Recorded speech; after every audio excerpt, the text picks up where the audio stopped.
नमस्कार। चरक उद्घोष चैनल पे आप सबका स्वागत है। और आज मैं आप सभी स्टूडेंट्स से कुछ ऐसा बताने जा रही हूँ जो थोड़ा सा आपको कठिन लग सकता है समझने में, लेकिन हम क्योंकि एक गंभीर अध्ययन कर रहे हैं, यानी डीप स्टडी कर रहे हैं चरक संहिता की, तो जहाँ पर चक्रपाणी जी ने, जो आयुर्वेद दीपिका के टीकाकार हैं और सबसे महत्वपूर्ण टीका उन्होंने चरक संहिता पे लिखी है, तो जब तक हम एक किसी भी श्लोक के विषय में उतनी गंभीरता से यदि चर्चा नहीं करेंगे तो फिर इस चैनल का जो यूज़ है वो ख़त्म हो जाएगा। क्योंकि जिस तरीके से हम क्लास लेते हैं तो क्लास में क्या होता है कि समय भी उतना नहीं रहता है, सिलेबस ख़त्म होने की चिंता होती है और बहुत सारी चीज़ें उसमें आ जाती हैं। लेकिन ये जो चैनल शुरू किया गया है ये विशेष रूप से इसीलिए किया गया है ताकि जो भी स्टूडेंट्स इसको गंभीरता से पढ़ने के इच्छुक होते हैं उनको वो विषय उस तरीके से प्राप्त हो। तो मैं ऐसा आप लोगों से अनुरोध करती हूँ कि आप विषय की गंभीरता को समझिए, क्योंकि एक श्लोक में काफ़ी चीज़ें जो हैं वो चक्रपाणी व्याख्या करते हुए बता रहे हैं और हम सब लोग उसको समझने का प्रयास करेंगे। लास्ट चैप्टर में हमने पहले तो सामान्य विशेष कर लिया था, फिर हमने सामान्यम एकत्वकरम और ये सब किया, तुल्यार्थता ही सामान्यम, है ना। और इसी तरह से विशेषस्तु विपर्यः, तो ये उसका ऑपोजिट। ये बताने के बाद में जब हमने अगला जो श्लोक आया जो चरक संहिता में आया वो क्या था, खादिन्य आत्मा। तो अब प्रश्न ये उठता है, आप लोगों की तरफ से प्रश्न आना चाहिए था कि भाई जब हम सामान्य विशेष समवाय की बात कर रहे थे और जैसा कि मैंने आपको कहा कि द्रव्य की परिभाषा आगे जाके देंगे, उससे पहले ही जो है ये द्रव्य की जो परिभाषा दी गई या उसके बाद गुण के विषय में बताया गया, और उसका अगला श्लोक भी आज मैं आपको बताऊंगी जिसमें कर्म के विषय में भी बता दिया गया। तो क्यों बताया गया? क्योंकि जो सामान्य विशेष हैं, हमारा जो पर्पस है सामान्य विशेष को पढ़ने का, वो यही पर्पस है कि हम उसका एप्लीकेशन कर पाएँ। क्योंकि जैसे मैंने आपको बताया कि जो पहला श्लोक था उसमें वो कहता है कि सर्वदा सर्वभावानां सामान्य वृद्धि कारणम, तो मैंने आपको बता दिया था कि ये जो है ये सर्वात्मना है, इसलिए ये किस पे आधारित है, ये द्रव्य पे आधारित है, क्योंकि एक द्रव्य ही पूरी तरह से दूसरे द्रव्य को रिप्लेस करके वृद्धि में कारण हो सकता है। सामान्य में एकत्वकरम में हमने पढ़ा कि गुण सामान्य है, कि गुणों में कैसे सामान्यता होती है, गुणों की कैसे विशेषता होती है। और फिर आ गया तुल्यार्थता ही सामान्यम, जिसमें हमने कहा कि उसी तुल्य अर्थ को, जिस अर्थ को हम प्राप्त करना चाहते हैं, जिस प्रयोजन की हम प्राप्ति करना चाहते हैं, उसी प्रयोजन को करने वाला कर्म।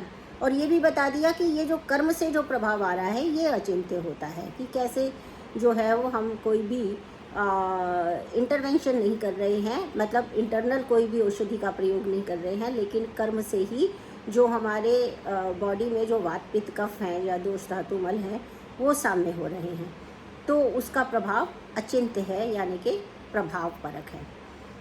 तो यहाँ पर ये बताने के लिए कि क्यों, तो चक्रपाणी जो है वो ये बता रहे हैं कि सबसे पहले हम जो है वो द्रव्य के बारे में बता दें कि द्रव्य कैसे कैसे हैं। तो जैसे मैंने आपको बताया था कि खादिन्य आत्मा मना कालो दिशश्च द्रव्य संग्रह, फिर उन्होंने कहा स इंद्रियम चेतनम द्रव्यम निरिंद्रियम अचेतनम। तो यहाँ कुछ बातें विशेष थी जो मैंने आपको कहा था कि हम थोड़ा डिटेल में पढ़ेंगे।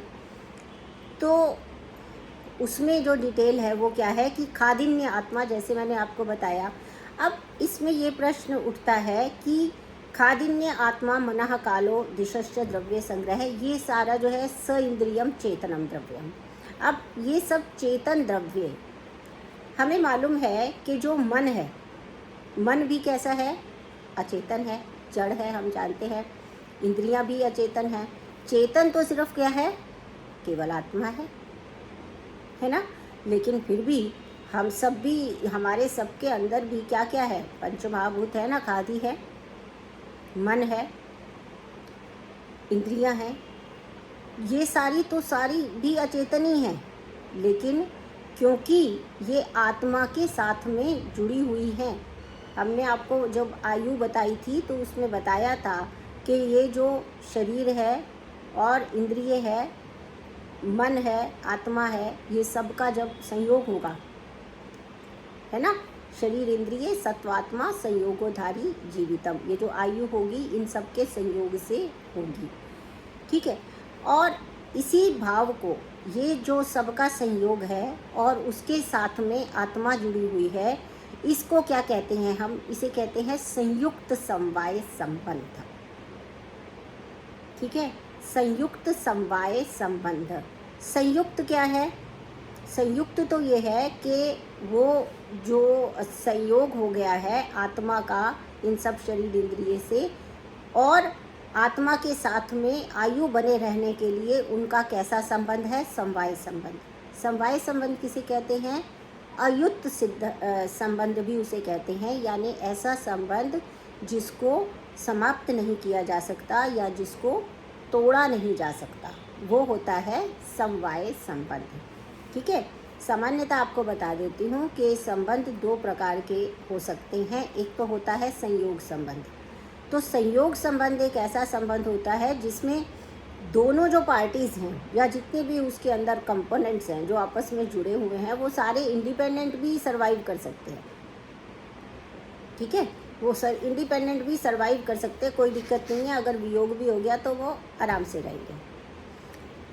लेकिन कुछ ऐसे संबंध होते हैं जिसमें एक के नहीं रहने से दूसरा भी नहीं रहता है। जैसे कि ये जो संयोग है, इसके अंदर आत्मा समवाय संबंध से रहता है। अगर आत्मा ना रहे तो ये संयोग भी समाप्त हो जाता है।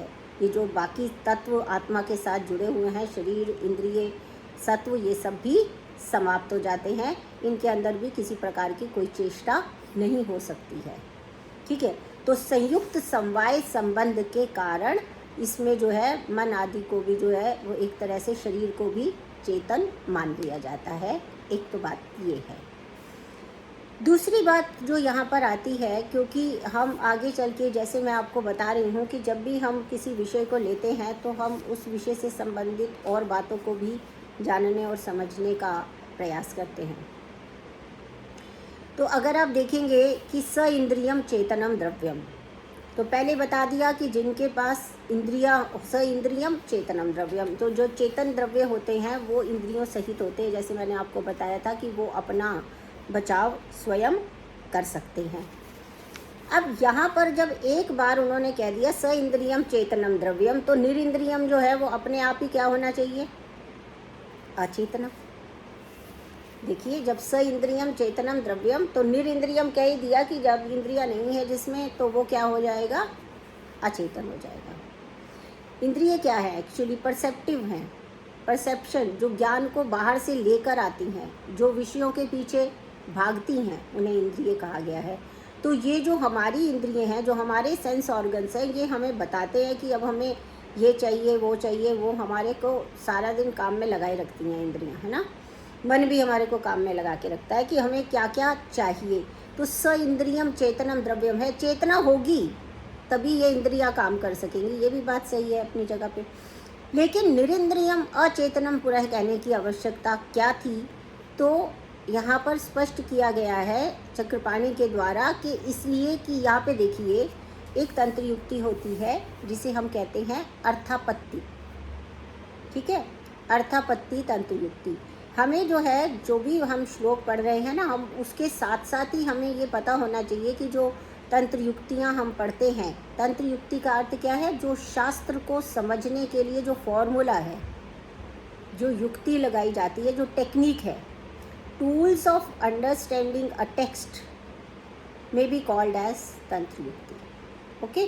Tools of understanding a text, तो जब ये एक टूल है, एक इंस्ट्रूमेंट है, तो हम साथ साथ भी अगर इसको पढ़ते चलेंगे तो लास्ट में जब चरक संहिता समाप्त होने को आएगी और अंतिम अध्याय चल रहा होगा तो वहाँ पर तंत्र युक्तियों को विशेष रूप से फिर से गिनाया गया, लेकिन वहाँ भी उदाहरण यहीं से दिए गए हैं। तो इसलिए मैं चाहती हूँ कि साथ साथ भी अगर आपका तंत्र युक्ति का अभ्यास होता जाएगा तो आपको उस विषय में पता चलेगा कि तंत्र युक्ति किस तरीके से टेक्स्ट को के जो मीनिंग है उसको अनफोल्ड करने में कितनी सहायक होती है।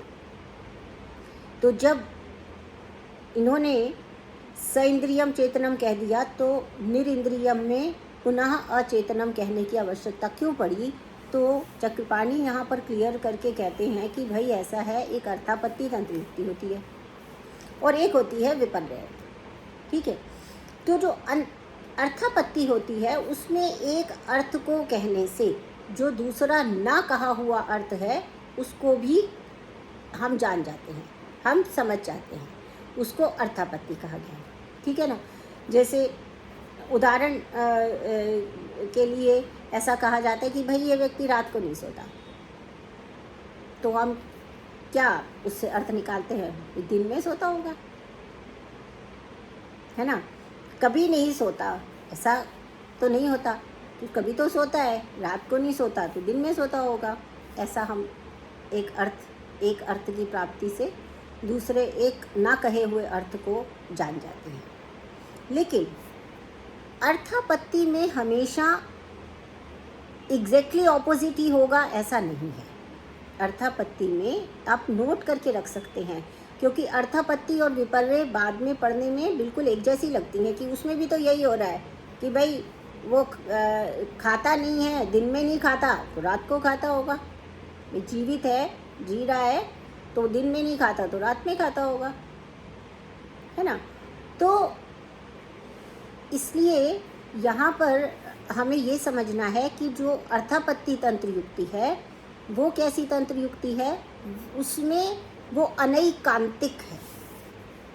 देखिए ये शब्द, एक एक शब्द को मैं जब बोलूँगी आप चाहें तो सुनते सुनते नोट भी कर सकते हैं। अनैकांतिक, एक होता है एकांतिक, जो विपर्य है वो एकांतिक है, यानी एग्जैक्टली ऑपोजिट।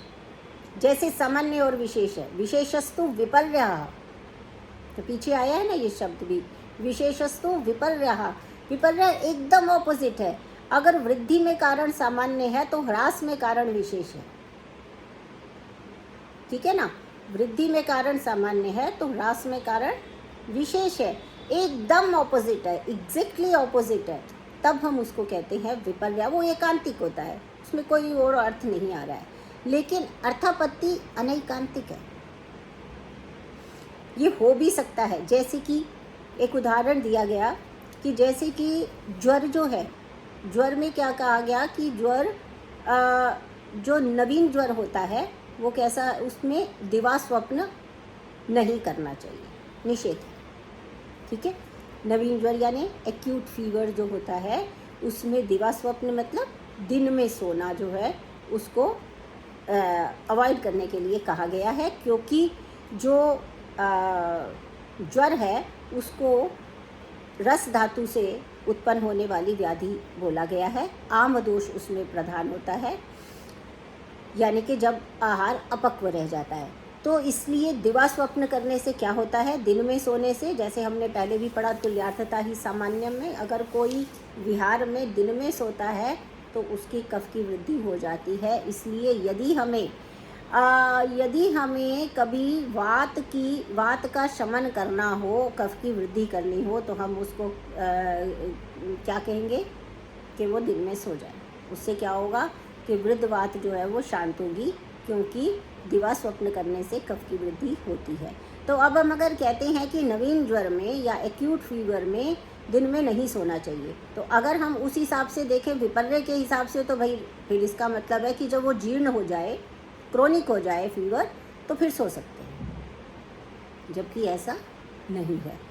जो दिन में सोना है उसको कभी भी उसको ग्रीष्म ऋतु के अलावा दिन में सोने के लिए नहीं कहा गया है। कुछ विशिष्ट परिस्थितियां होती हैं, उनको आगे हम डिस्कस करेंगे। लेकिन यहाँ पर अर्थापत्ति के अनैकांत को बताने के लिए उन्होंने कहा कि एकांत नहीं है कि अगर एक्यूट फीवर में जो है वो दिन में सोना निषिद्ध है, अलाउड नहीं है, मना किया गया है, तो इसका अर्थ एग्जैक्टली अगर ऑपोजिट होगा तो इसका मतलब अगर फीवर क्रोनिक हो जाता है तो दिन में सोना चाहिए, जबकि उसका अर्थ ऐसा नहीं होता, दिन में नहीं सोना चाहिए उसे भी।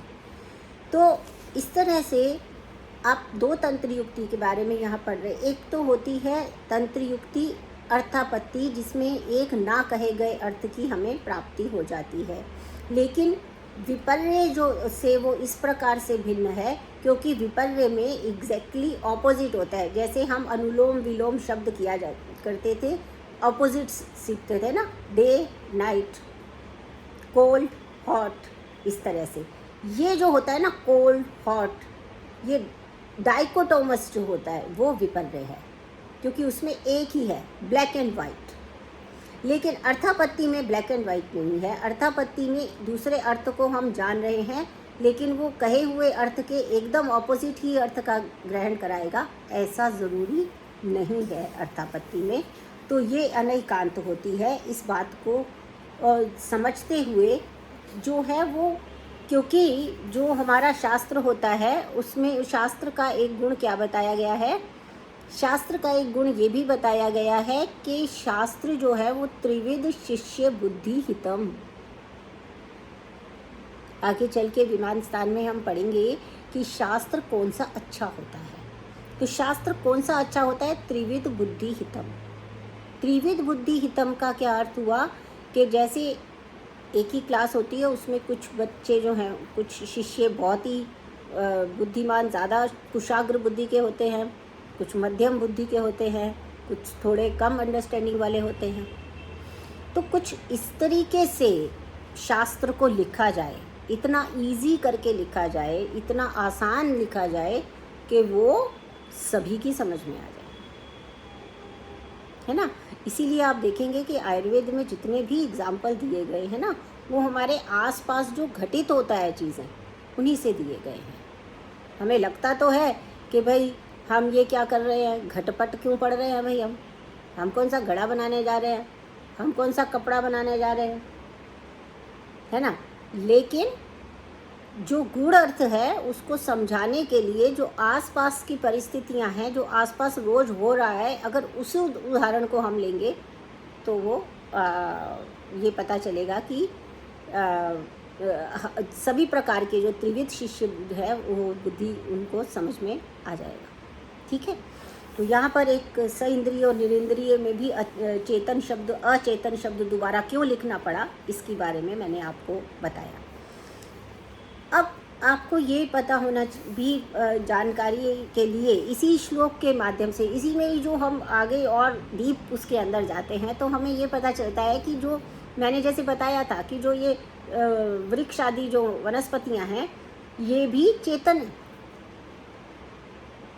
लेकिन ये कैसी चेतन है, अंतश्चेतन है। आपको बताया था एक बहिश्चेतन होता है, एक अंतश्चेतन होता है। बहिश्चेतन कौन सा होता है, जैसे हमें अगर कोई काटने वाला होगा, हम कम से कम भागेंगे तो कोई हमें मारने आ रहा है तो हम उसका हाथ रोकेंगे, हम अपने आप को बचा सकते हैं। हम देख रहे हैं कि यहाँ पे पानी बढ़ रहा है तो हम वहाँ से भाग सकते हैं ना। सॉरी। तो हम अगर हमारे पास कोई डेंजर आ रहा है, कोई खतरा आ रहा है तो हम वहाँ से भाग सकते हैं, हमारे पास ये प्रोविज़न है। लेकिन एक वृक्ष है, जो मैंने पिछले लेक्चर में बताया था, वृक्ष है तो वो अंतश्चेतन है, उसको सुख दुख तो होता है, सुख दुख होता है, लेकिन वो ना तो बोल सकता है, मूक है। ठीक है। इसके अंदर चक्रपाणी ने दो पार्श्वों से किया, जैसे वानस्पत्यानुकान और वानस्पत्यानुमूकान, इस तरीके का पाठांतर भी मिलता है। तो ये जो चीज़ है, अनूक का जो अर्थ होता है वो होता है वानस्पत्यानुकान। ये एक शब्द इस्तेमाल किया गया वनस्पतियों के लिए, वृक्ष आदि के लिए। अनूक शब्द का जो अर्थ होता है वो बताया गया है शील या फिर वंश। ये वंशज होता है। कैसे वंशज होता है, क्योंकि हम जो आस्तिक दर्शन को, वेदों को मानने वाले हैं, तो हम कर्म के सिद्धांत को मानने वाले हैं। तो मनुस्मृति में ऐसा आया है कि यदि हमने किसी ब्राह्मण को प्रणाम किया। ठीक है, हमने अगर किसी ब्राह्मण को प्रणाम किया जाए और वो बदले में कोई आशीर्वाद ना दे, ठीक है, बदले में वो कोई आशीर्वाद ना दे, तो उसका ये शील जो है वो सही नहीं है ना। क्योंकि ब्राह्मण का तो कर्तव्य है कि उसको जो भी प्रणाम करेगा उससे उसे आशीर्वाद देना पड़ेगा। कोई भी प्रणाम करे किसी को तो उसको आशीर्वाद देना चाहिए। यदि वो ब्राह्मण होकर ऐसा करता है कि वो आशीर्वाद नहीं देता, तो उसको अगले जन्म में जो है वो कौन सा वृक्ष बनना पड़ता है। मनुस्मृति बताती है कि उसको ऐसा वृक्ष बनना पड़ता है जहाँ पे वो शमशान घाट का वृक्ष बनेगा, जिस पे कि गिद्ध और उल्लू बोलेंगे। ठीक है, ऐसा वृक्ष वो बन जाएगा। तो एक तो ये है कि हमारा जो जैसा हम कर्म करते हैं, ठीक है ना, हम जैसा कर्म करते हैं तो हमें उच्च योनि, मध्यम योनि या तिर्यक योनि में जन्म लेना पड़ता है। ठीक है ना, तो उच्च काम करेंगे तो फिर हम भगवान देवता बन जाएंगे, और थोड़े कम उससे कम करेंगे तो मनुष्य बन जाएंगे, पशु बन जाएंगे। कम से कम अपने आप को बचा सकते हैं, कुछ ना कुछ तो बोल सकते हैं। थोड़ा कम खराब और थोड़े से खराब करेंगे तो पशु बनेंगे, और बिल्कुल ही खराब कर देंगे तो वृक्ष आदि बन जाएंगे, जिसमें अंतश्चेतन है। अर्थात वहाँ सुख हो रहा है, दुख हो रहा है, लेकिन वो बता नहीं सकता। तो इसके लिए बड़े सुंदर सुंदर उदाहरण दिए, जैसे सूर्यमुखी। आप सूर्यमुखी का देखते हैं पौधा, तो जहाँ जहाँ सूर्य जाता है वहाँ वहाँ वो रोटेट करता है, जहाँ जहाँ सूर्य जा रहा है वहाँ वहाँ वो रोटेट करता है। ठीक है ना, वो रोटेशन चलती है उसमें। इसी तरह से अगर हम देखेंगे कि जो एक होती है हरफा रेवड़ी, एक प्रकार की लता होती है जिसे लवली कहा जाता है, लवली, है ना। तो आप लोग सब समझते हैं कि लवली जो है वो तो फेयर एंड लवली होती है। लवली मतलब बहुत सुंदर होता है कुछ, और लवली जो है वो अंग्रेजी भाषा का, आंग्ल भाषा का है, इंग्लिश का वर्ड है, लेकिन लवली जो है वो एक लता का भी नाम है। और वो क्या होती है, वो पेड़ों के ऊपर जो चढ़ जाती है ना। तो ये लता जो होती है, ये इस लवली का क्या होता है कि ये कब फलवती होती है, जब मेघों की गर्जना होती है। ठीक है, जब भी बादल गरजते हैं तो ये बहुत ही इसमें फल आने लगते हैं। इसी तरह से एक बिजोरा नींबू का जो पेड़ है, ये बिजोरा नींबू क्या करता है, जो सियार आदि की जो वसा की गंध होती है, ठीक है ना, जो एक लिपिड्स की गंध होती है, वसा की गंध होती है, उसको जब वो गंध का पान करता है तो फिर उसमें क्या होता है कि वो अत्यंत फलवान हो जाता है।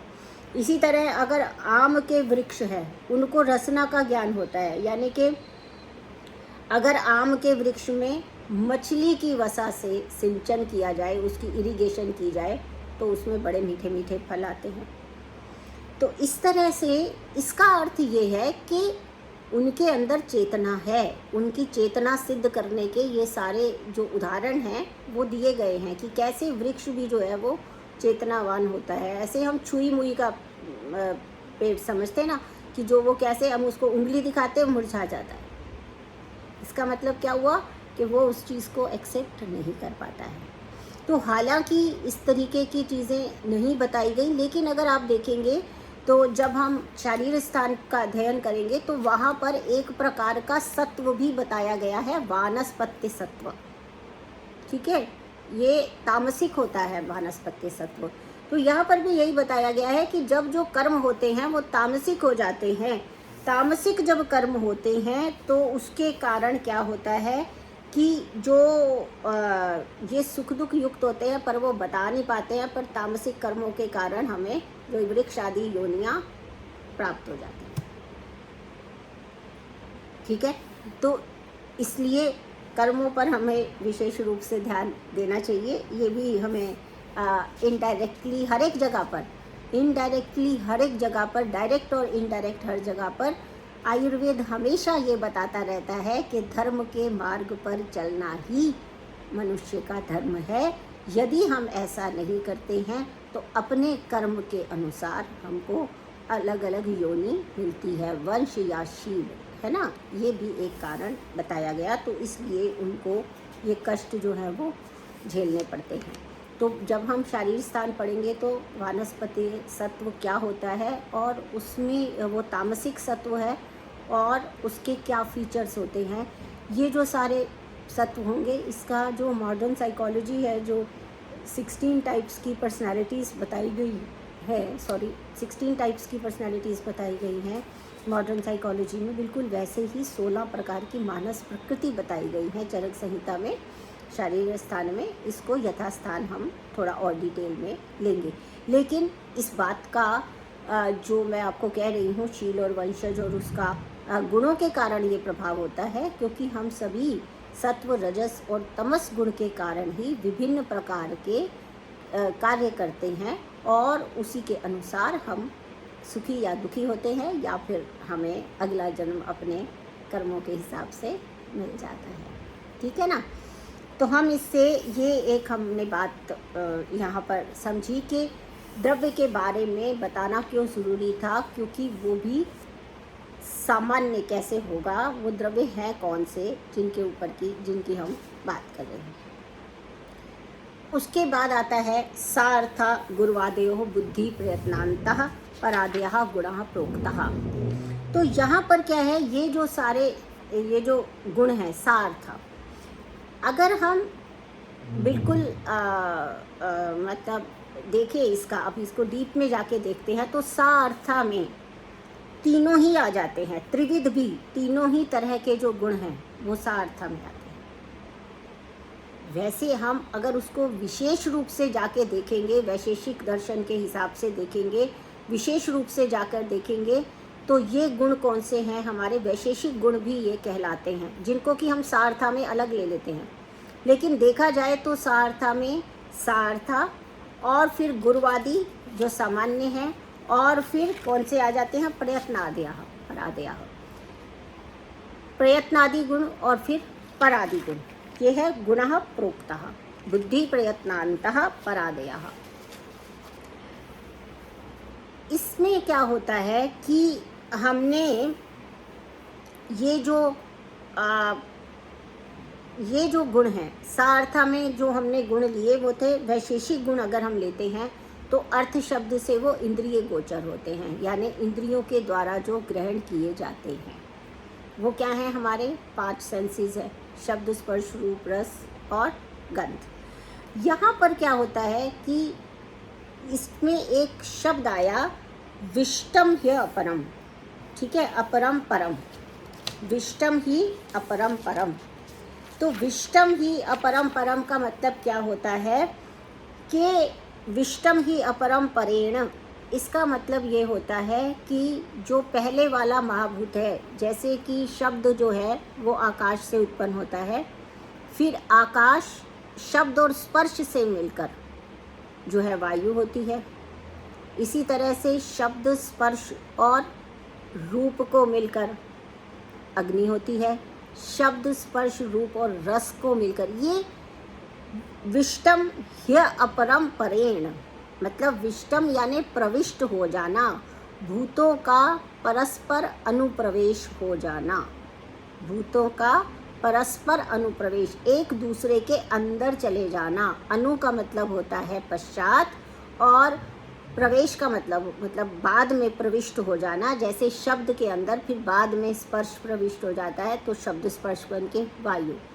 इसी तरह से शब्द और स्पर्श में जब रूप आ जाता है तो अग्नि, अब शब्द, स्पर्श और रूप में रस आ जाता है तो जल, और फिर उसमें गंध मिल जाता है तो पृथ्वी। इस तरह से विष्टम ह्य अपरम, इसका हमें व्याख्या समझनी चाहिए। खास करके जो पीजी के स्टूडेंट्स हैं वो चक्रपाणी के इन फ्रेजेस को विशेष रूप से नोट करके रखें, क्योंकि उनके एग्ज़ाम में या उनसे वैसे भी पूछा जा सकता है कि विष्टम ह्य परम परेण क्या होता है। ये न्याय दर्शन अध्याय 3 में आया हुआ है, ठीक है। तो ये वैशेषिक यहाँ पर दर्शन कर दिया, विष्टम ही, इस तरह सभी मिल जाते हैं।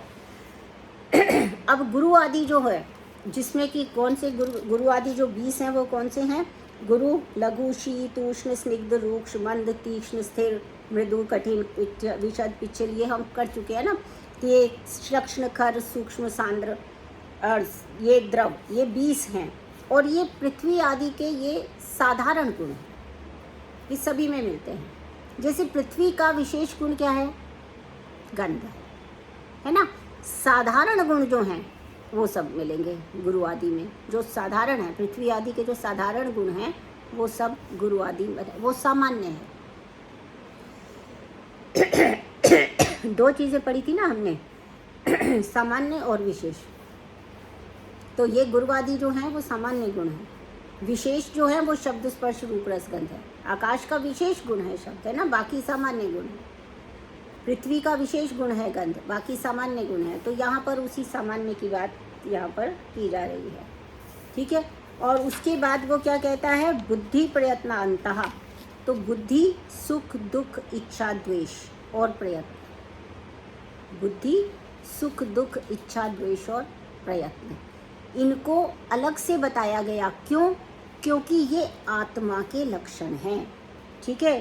चरक शारीरिक स्थान पहले अध्याय में 72 नंबर गद्य में आप देखेंगे कि यहाँ पर बताया गया है कि ये आत्मा के गुण हैं प्रयत्नांतः। ये विशेष प्रकार से क्या है? बुद्धि जो है अति उपयुक्त, मतलब ये बुद्धि के प्राधान्य के कारण इनको प्रयत्नांतः, बुद्धि सुख दुख इच्छा द्वेष प्रयत्न, ठीक है ना।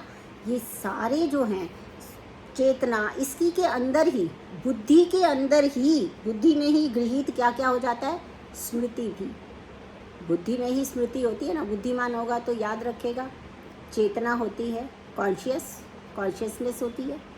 और धृति, धैर्य, अहंकार, ये सब बुद्धि से ही आता है। तो इसलिए इसके साथ ही इस बुद्धि को भी ग्रहण कर लेना चाहिए। तो चरक शारीरिक स्थान एक में 72 नंबर गद्य में हम पढ़ेंगे कि इच्छा द्वेष सुख दुख प्रयत्न चेतना धृति बुद्धि स्मृति अहंकार, ये सब क्या है? परमात्मा के चिन्ह हैं,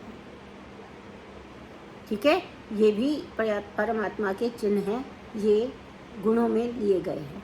उसके बाद आते हैं परादि गुण, ठीक है ना। परादि गुण जो होते हैं वो परमात्मा के चिन्ह हैं। ये शारीरिक स्थान में चेतना आदि से पृथक भी बताए गए हैं, इसलिए इनको हम वहीं पे पढ़ लेंगे बाद में।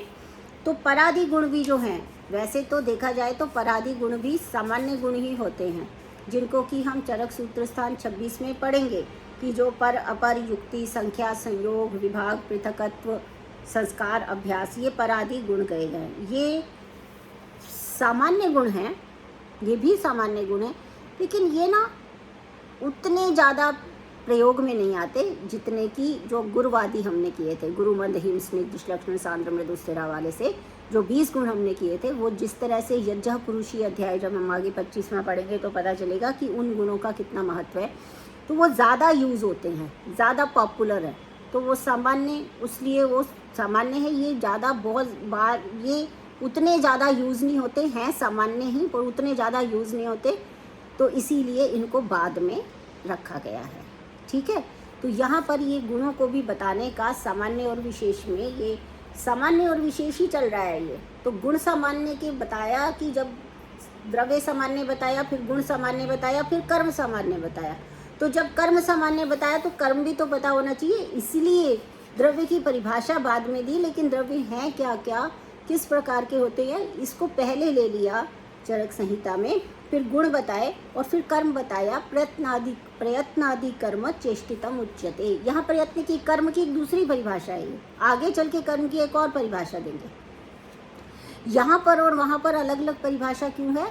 क्योंकि यहाँ वो केवल ये बताना चाहते हैं कि कर्म सामान्य का मतलब क्या है, कर्म सामान्य कैसा होता है। तो प्रयत्न आदि क्या होता है कि किसी भी प्रयत्न आदि के द्वारा की गई चेष्टा को कर्म कहते हैं। यत्न से जो हम कोई काम करते हैं तो उसको हम कर्म कहते हैं, ठीक है ना। विशेष रूप से कोई यत्न किया जाता है, प्रयत्न प्रकर्ष पूर्वक यत्न ही जो है वो प्रयत्न है। और यह कर्म ही जो है वो आत्मा का प्रथम प्रयत्न है। कर्म जो है वो आत्मा का प्रथम प्रयत्न है। यानी इसका क्या मतलब है, कर्म ही आत्मा का प्रथम प्रयत्न है, क्योंकि चेष्टित प्राणी यानी अगर कोई व्यक्ति काम ही नहीं कर रहा, अगर ये हाथ काम कर रहा है, देखिए अब ये कर्म कर रहा है, ये हाथ इसको मैं स्क्वीज़ कर पा रही हूँ, इसको खोल पा रही हूँ, इसको मैं मिला पा रही हूँ, इससे होल्ड कर पा रही हूँ, पेन होल्ड कर पा रही हूँ इस तरीके से, दैट मीन्स इसमें चेतना है, कर्म कर पा रही हूँ ना।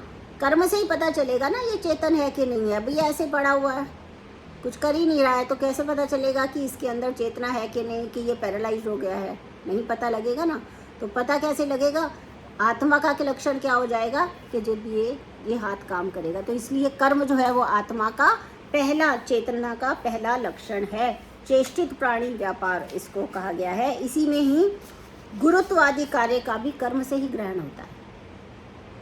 गुरुत्वादि कार्य का जैसे गुरुत्व है, तो वो कैसे कार्य पता चलेगा, कि कर्म से पता चलेगा कि भारी हो जाएगा तो धीरे काम करेगा, धीरे चलेगा,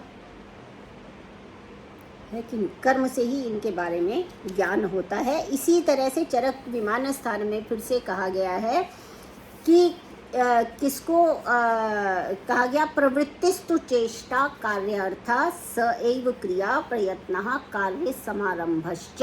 चरक विमान स्थान 8 में आया है कि जो किसी कार्य को करने की जो चेष्टा होती है, किसी कार्य को करने के लिए हम जो भी करते हैं उसे प्रवृत्ति कहते हैं, है ना। प्रवृत्ति यानी कि हम ना करना, प्रवृत्ति प्रकृष्ट रूप से उसका वर्तन काम में लाना, तभी तो वो कर्म कहलाएगा ना। वही कर्म है, वही कार्य समारंभ है। कार्य जो है वो एक्चुअली चिकित्सा को भी कहा गया है। तो प्रयत्न शब्द जो है वो कर्मवाचक है। किसी भी प्रकार का जो प्रयत्न है वो कर्मवाचक है। तो यहाँ पर इन्होंने द्रव्य, गुण और कर्म को सर्वदा सर्वभावानाम सामान्यम वृद्धि कारणम और सामान्यम एकत्व कर्म के परिप्रेक्ष्य में इस तरीके से बताया है। और आगे चल के जो है वो द्रव्य की और गुण की और परिभाषा भी देने वाले हैं, लेकिन यहाँ पर कंटेक्स्ट ये चल रहा था, इसलिए इसको यहाँ पर लिया गया है। तो हम अगला चैप्टर में आगे बढ़ेंगे अगले व्याख्यान से। मेरा अनुरोध पुनः वही है कि आप ध्यान से इसको अपनी पुस्तक में पढ़ें। पीजी के स्टूडेंट्स से विशेष रूप से कहूँगी कि वो चक्रपाणी को अवश्य पढ़ें। जहाँ कहीं भी आप रुकते हैं या कोई प्रश्न है आपका, आप कमेंट बॉक्स में लिखकर भेजिए। बहुत बहुत धन्यवाद।